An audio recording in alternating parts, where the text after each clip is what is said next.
comment, Graham Potter, who has tentatively been linked with the Man Utd job, needs stability, not more chaos after his Chelsea tenure. Remember Graham Potter? He was the guy who, at the peak of his popularity, was being talked up as Gareth Southgate's successor as England manager.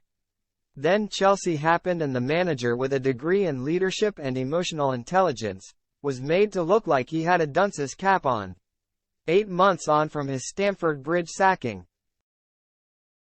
Potter remains out of work, out of sight and out of mind, or at least he did until flickers of speculation linking him with Manchester United emerged this week.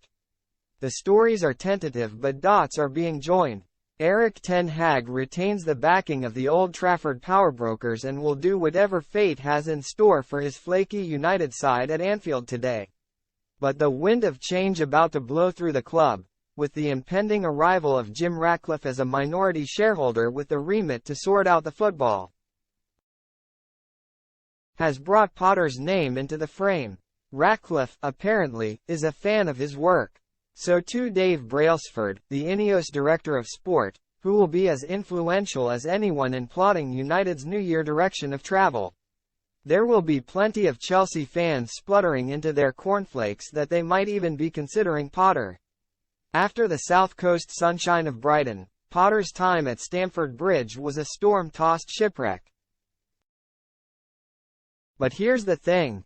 The record of his successor Mauricio Pochettino has been virtually identical. That should tell us something. The problem at Chelsea was never Potter but the anarchic transfer strategy which left him attempting to assimilate so many new players. That he couldn't manage to do so before the sands of time ran out for him was a reflection more on the credit card compulsion of the owner Todd Boehly than his own abilities. Potter made some mistakes, true. But if he has anything about him, he will have learned from them. As long as the scarring does not run too deep, he will re-emerge as a better manager for the Chelsea experience. After a period out of the firing line, the time for him to return is approaching, but at Old Trafford? No chance. He should not touch the United job with a barge pole. The lure of it would be strong for any manager if they were approached.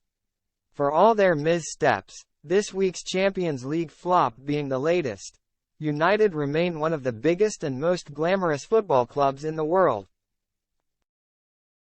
To be viewed as the man to bring back the glory days to the club is a tantalizing prospect, one that would tug at the ego of most managers. But the United job has become a poisoned chalice. Manchester United resembles a daily soap opera with its in-house dramas, its tittle-tattle and its dressing room leaks. Toxic. Scott McTominay called it. The United midfielder was referencing the time before Ten Hag, but the Dutchman, after a promising start, is slowly being consumed by it in the same way as Ole Gunnar Solskjaer before him. The change of the ownership structure that is on its way is being looked at as a beacon of hope by many United fans. Ratcliffe is, to borrow terrace parlance, one of their own.